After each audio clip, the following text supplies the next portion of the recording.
Hello everyone. As you can probably tell from some of the t-shirts I've worn in previous episodes, yeah, I'm a huge comic book geek. But recently I've come to realize that a lot of my favorite DC and Marvel titles couldn't get made today. Some of that is because they deal with things like religion and politics.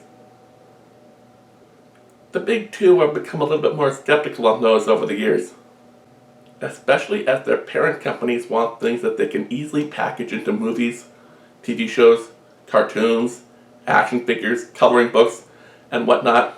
Why bother publishing a book that's going to get bashed on Fox News before it's even released, making it impossible for any movie to get made without an R rating, when they could publish bat nudity instead? Another reason a lot of my favorite comics couldn't get published today is that they tend to be a little bit more long form. That would require a writer, artist, or creative team to stick around for years. These days, getting one to stick around for more than 18 months is considered a long time. Okay, you have Dan Slott on Spider-Man, Bendis on Avengers, Scott Snyder on Batman, but those are few and far between. You don't have anything like Marv Wolfman's run on Teen Titans, Chris Claremont on the X-Men, Peter David on Hulk. Those are sort of a thing of the past now. I'd like to share my top 15 long-form DC comic stories. Why start with DC? For the most part, because they're more known for it. And I had a lot more material to work with, which also made putting this list together a lot more difficult. But first, let's look at my criteria for a long-form story. First, a run must be at least 3 years long, or approximately 35 issues. I make a little leeway for annuals, miniseries, crossovers, etc. But we're still losing quite a few great titles here, including Walter Simonson's run on Orion, which, outside of Jack Kirby, might just be the best thing to ever happen to the New Gods.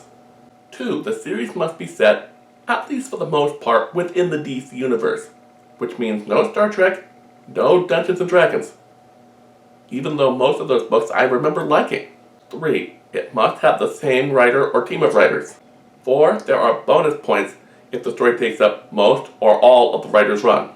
Oh, and I'm going to bend the rules a couple times, just a little bit, to give some books that don't get as much attention some much-deserved love. Let's start with number 15, Hitman. The great thing about this title is that it is basically Garth Ennis being hired to write The Punisher right, years before Marvel hired him to write The Punisher. Tommy Monahan is an assassin, only he winds up with superpowers.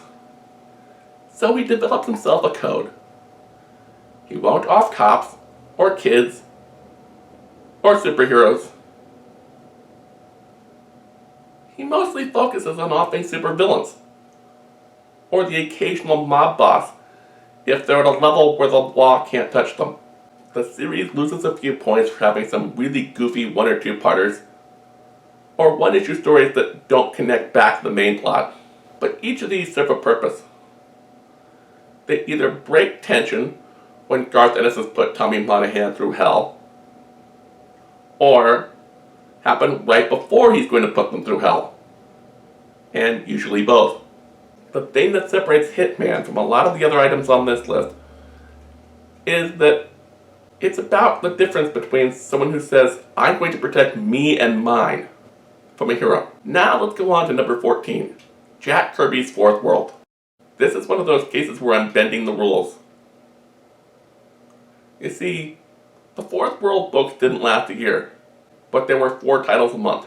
New Gods, Mr. Miracle, Forever People, and Superman's pal Jimmy Olsen. Yeah, deal with it. Each of these titles sort of told their own story, but when read together, create a bigger, larger 5th story.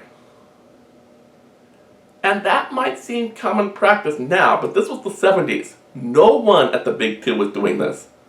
But Kirby knew what he was doing, and that 5th story is amazing. Plus, it guest stars Don Rickles.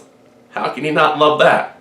Now on to number 13, Resurrection Man and Body Doubles. Stop me if you've heard this one. Man wakes up at a murder scene. Man has no memory. Man discovers he has superpowers. Man finds someone trying to kill him. Man dies, possibly again. Man wakes up. Man finds he has different superpowers. Man tries to figure out who he is, why people are hunting him, and where these powers come from. Now, this might seem sort of 90s image-esque, and it did at first. Only, over the course of a year, it stopped being mysterious for the sake of mysterious. It actually gave us answers. Over the course of 27 issues, 2 specials, a mini-series with some of the side characters, 3 issues of Secret Files, and some tie-ins to the Superman books and the 1 million event, we not only get answers to those questions, but some we never even thought to ask. And now number 12, Suicide Squad Volume 2. You know, it's hard to tell a long-form story when half the characters you start with aren't there when you get to the end. But when your book is called Suicide Squad, maybe that's the point. The book is about the government recruiting supervillains to do black ops work for them. And they get a nice kaboom from Amanda Waller if they disobey. Through Waller, the book explores the idea of the ends justifying the means. But it explores some other difficult concepts, chief among them redemption, but also the failures of our mental health system, or if someone wishes to die not because of terminal illness, but just because, is it okay to let them? Or who was the real bad guy? Someone like Deadshot, who kills government-sanctioned targets for money? Or someone like Waller, who works with what are essentially superpowered terrorists who are barely rational enough to make any sort of legal arrangement, and sends them out on these missions so that they can have some sort of plausible deniability. And the best thing about the first superpowered version of the Suicide Squad is there are no easy answers. Writers John Ostrander and Kim Yale let us do something dangerous. Make up our own mind. And that's something no one who has written those characters since has ever done. Number 11, Legion of Superheroes Volume 3, number 1 through 63, annuals 1 through 4, 1984 to 1989. This run is great. The only reason it's this low on the list is that the overarching story is rather weak, and in the end, unintentional. Characters come to the team, characters leave. And there's no one real central character. Not really. The real linking idea is the utopian future the Legion represents. It's a future that doesn't just happen. It requires people to make it happen. And it requires people to keep making it happen. Or there'll be a backslide. Early on in this run, a key team member dies. We see a few others make some rather questionable decisions because of that. And there are ramifications. We get to see some members of the team come back from this. We don't get to see one of them complete this until the very last arc. And it wasn't because the writer wanted to do it, or the editor.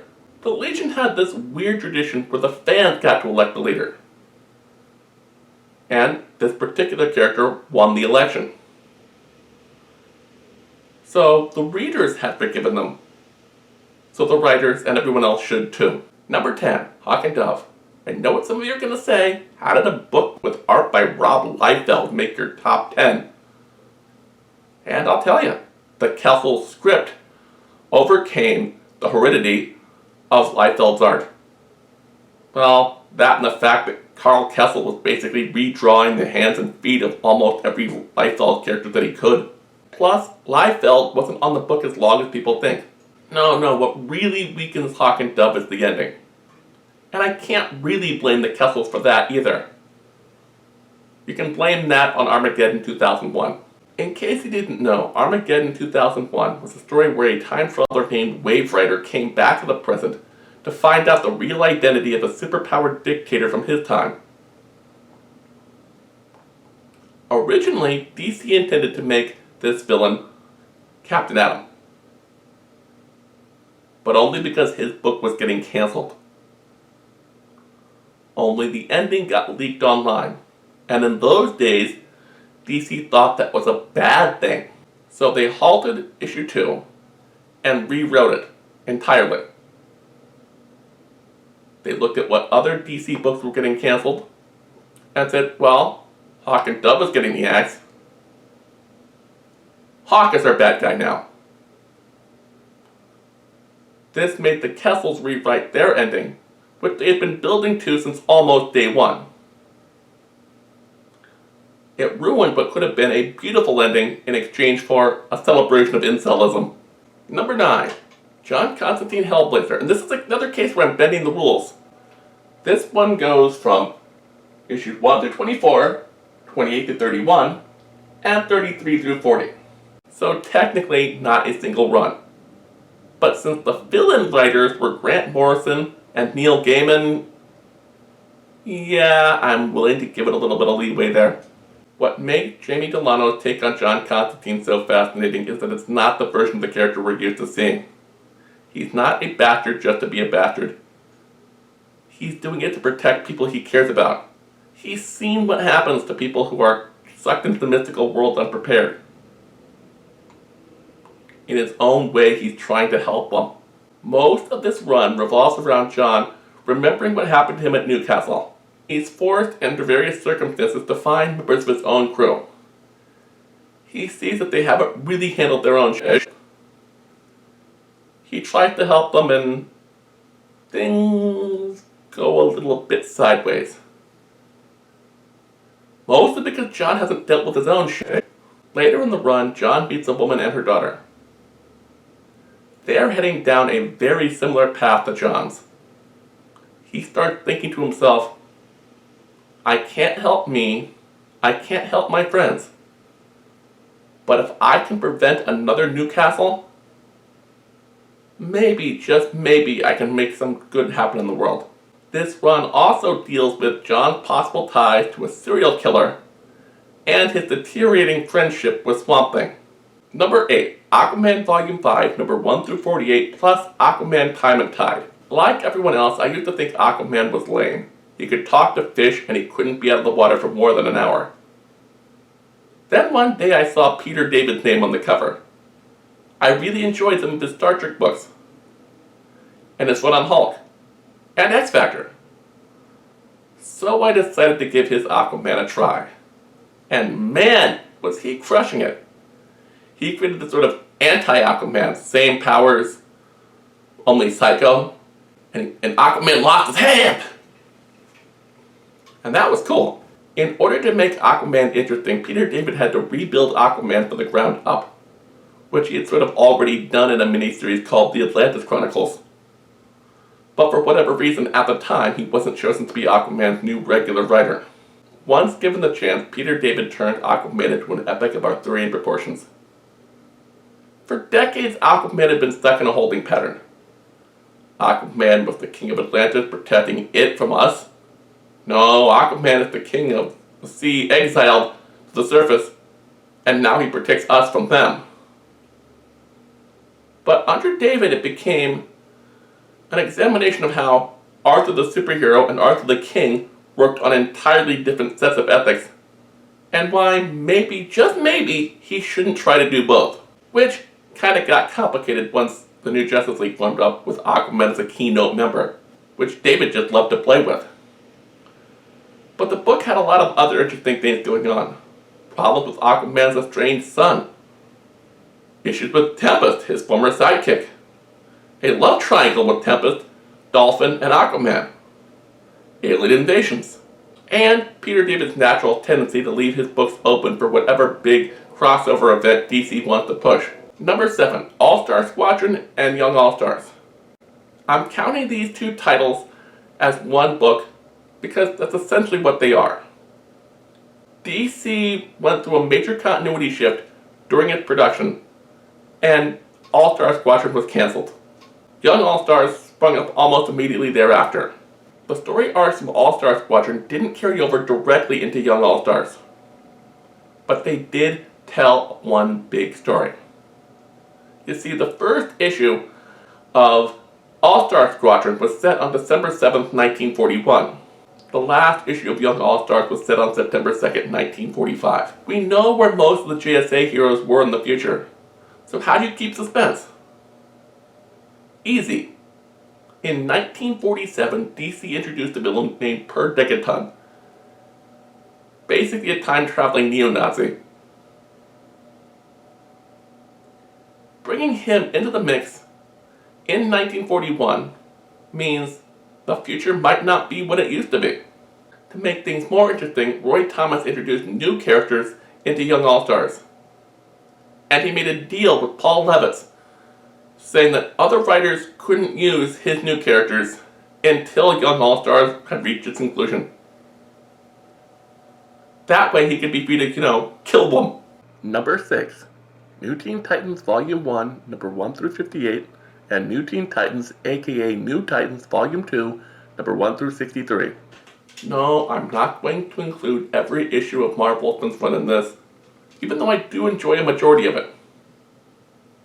Mostly because, in hindsight, I think everyone, including Marv Wolfman himself, agrees that that's where he should have stopped. This portion of his run had a pretty consistent theme of young heroes and former sidekicks growing up and becoming heroes in their own right.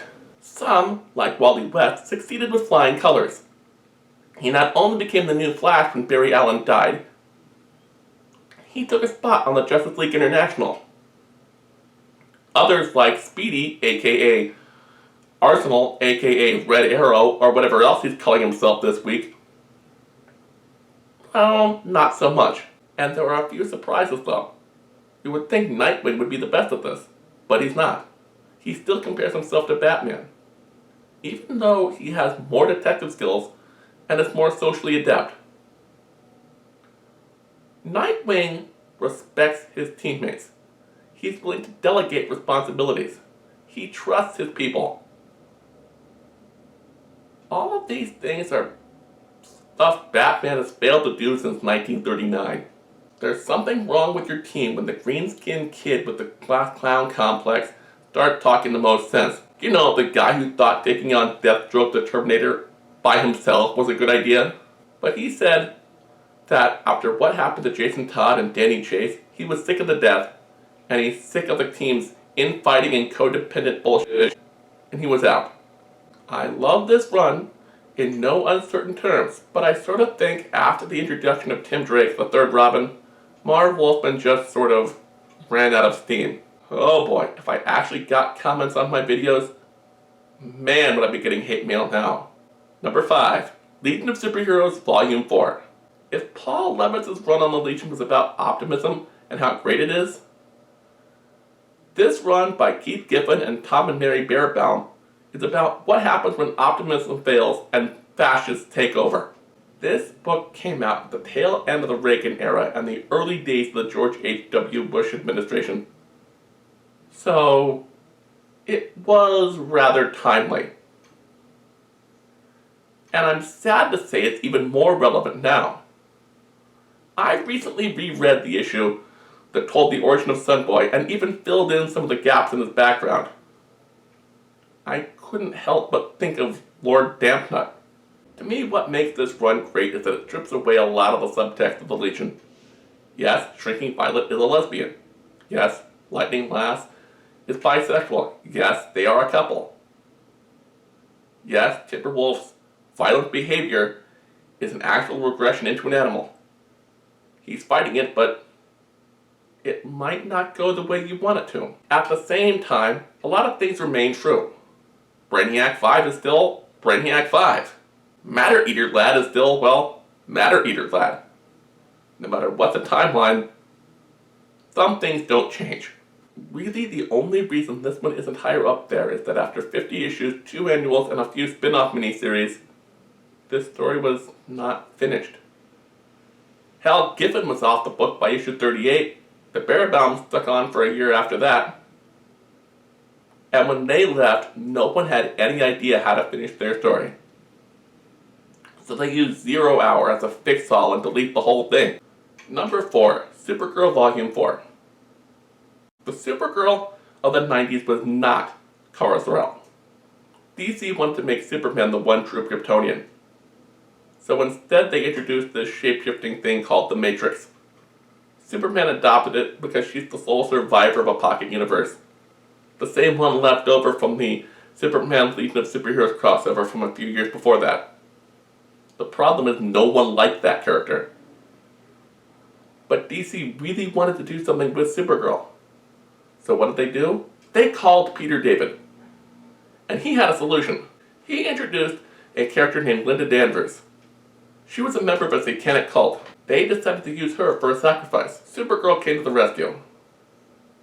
And what came out was either Linda Danvers with Supergirl's memories and powers, or Supergirl with Linda Danvers' memories. And for a while, that was sort of a mystery. From there, we got a story about faith, death, love, hate, God, damnation, redemption, sexual and gender identity, lust, betrayal, revenge, family, and flan. On top of all this, Supergirl was involved in several other corporate-mandated crossovers. Final Night, Genesis, 1 Million, Day of Judgment, Our Worlds at War. Check out the letter columns of some of those issues because you'll find something by yours truly. And Supergirl was in some smaller crossovers of its own. A 3-parter with Resurrection Man, which I already mentioned, and a little tie-in to Peter David's other book of the time, Young Justice. Number 3, Swamp Thing by Alan Moore. A lot has already been said about how this book started a mature reader's trend in comics. Yes, a lot of indies have been doing it for decades, and DC and Marvel have been growing towards it since the 70s, but nothing like this. Zombies, body horror, shamanistic magic, drug use, sex, including a woman getting it on with a plant? What the fuck? I don't think the big two were really ready for this. Moore's Swamp Thing became the first book to regularly go without the Comics Code seal. Yes, some titles went without it from time to time, but not on a regular basis. But that's not the reason this is on the list. It does those things, and it does it well. It's a well thought out, well structured story that just gets a few points off for being unfinished. Part of that is because of Alan Moore's ongoing feud over Watchmen. Though some say he did it as a favor to the next guy coming in. After all, Len Wein and Marty Pasco had done the same thing for him. And in interviews, Alan Moore said he was about 4 or 5 issues away from being done with his run anyway. Number 2, Starman Volume 2. You know, DC sure has a lot of characters named Starman. There have been, 6, 7, 8, 9 if you count Courtney Whitmore. And this book is sort of about all of them. It focuses on Jack Knight, the latest to take up the mantle. But it's a challenge he neither wants nor needs. It's just he sees Opal's a mess, and he can do something about it. He doesn't have much of a choice. The book also focuses on the relationships between Jack and several other characters. The first being his father, the original Starman.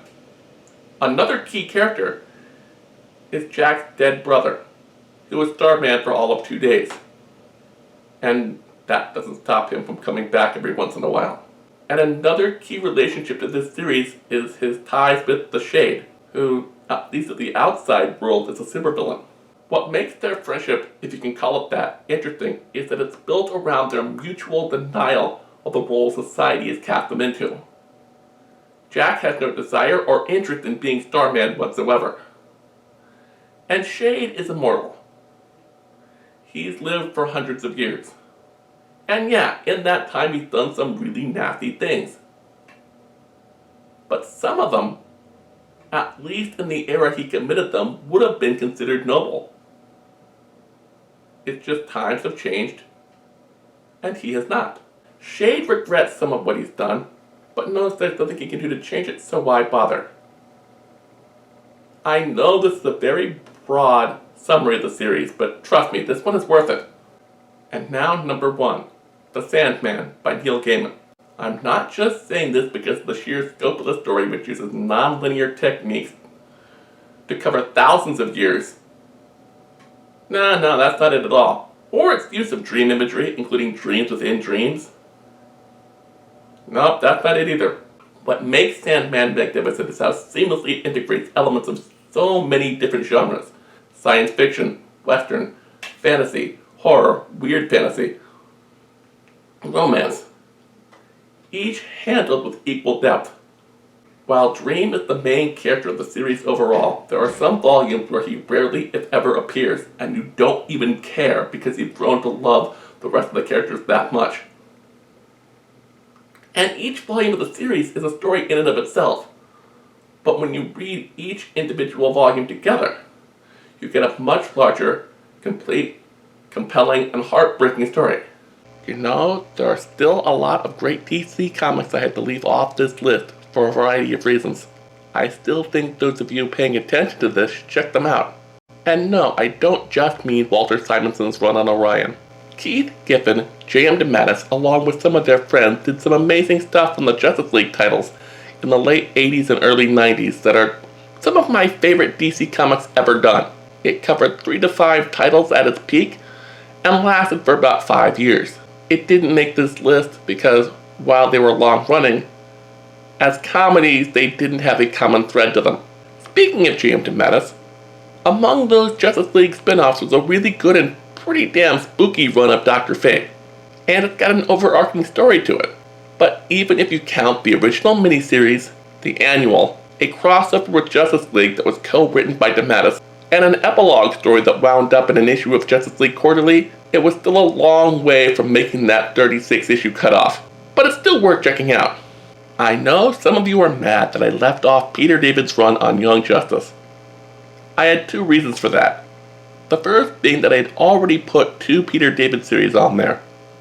The second is that it didn't evolve away from being a comedy superhero book until the middle of the second year.